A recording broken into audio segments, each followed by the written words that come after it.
Hello and welcome back to yet another video on the Alejandro Hernandez podcast. And today I will be giving you guys my official NBA first round playoff predictions. And I'm going to start this off with the 3 seed and the 6 seed in the Western Conference between the Los Angeles Lakers and the Minnesota Timberwolves.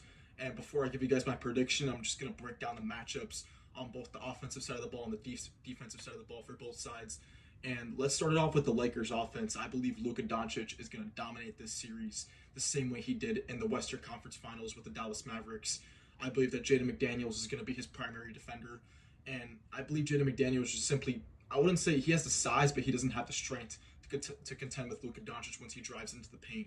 Luka Doncic is going to get him in foul trouble. He's going to draw a lot of fouls on Jaden McDaniels. They're eventually going to have to send doubles. He's going to dominate on the pick and roll. He's going to be throwing lobs. In that Western Conference Finals, you notice they had a lot of lob threats like Derrick Jones Jr. This time the Lakers have Jackson Hayes, who was the lob threat once Luka Doncic drags out Rudy Gobert. He's going to be throwing that lob to Jackson Hayes. The same goes for LeBron.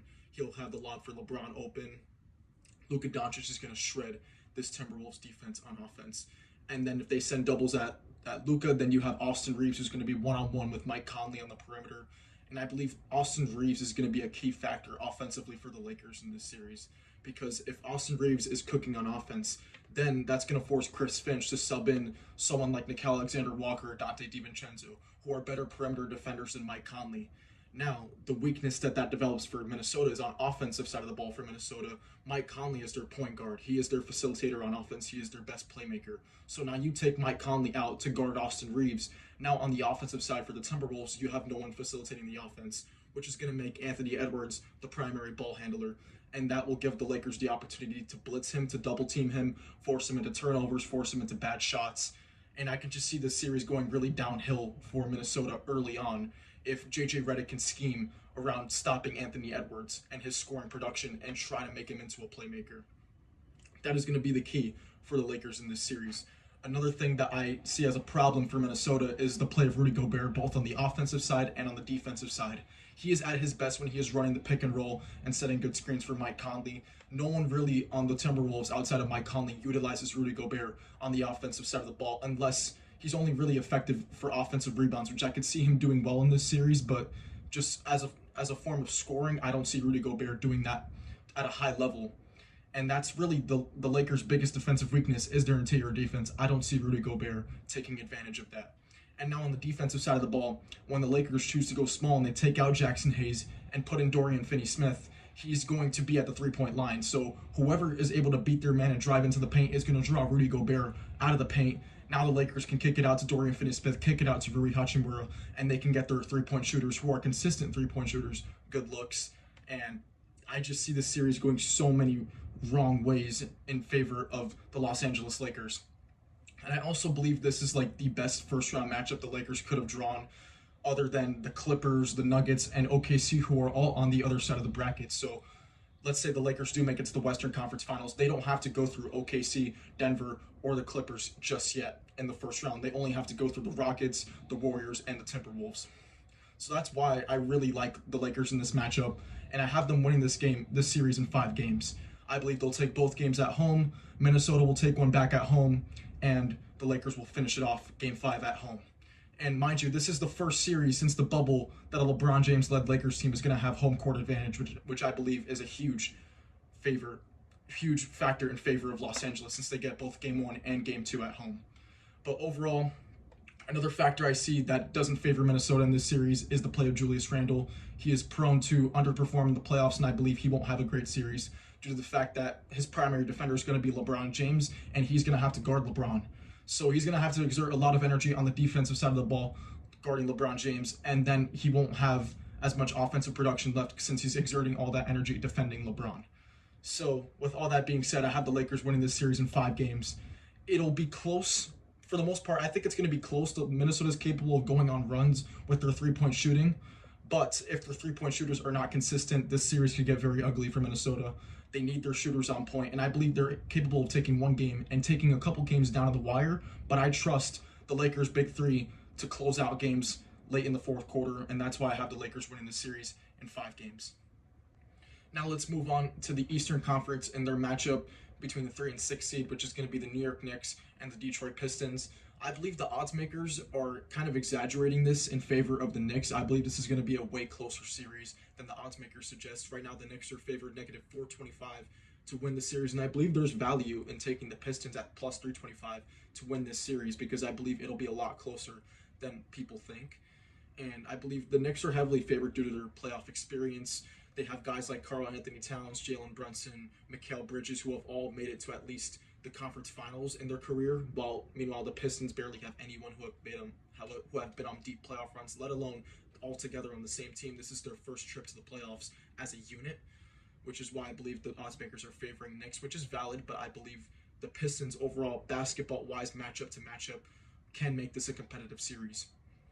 And let's talk about the Knicks. Jalen Brunson, who last postseason did not have much help on the offensive side of the ball. He had Josh Hart playing his butt off on the defensive side of the ball, rebounding the ball, but he didn't really have second and third options to go to the score of the basketball other than Dante DiVincenzo, who's no longer there.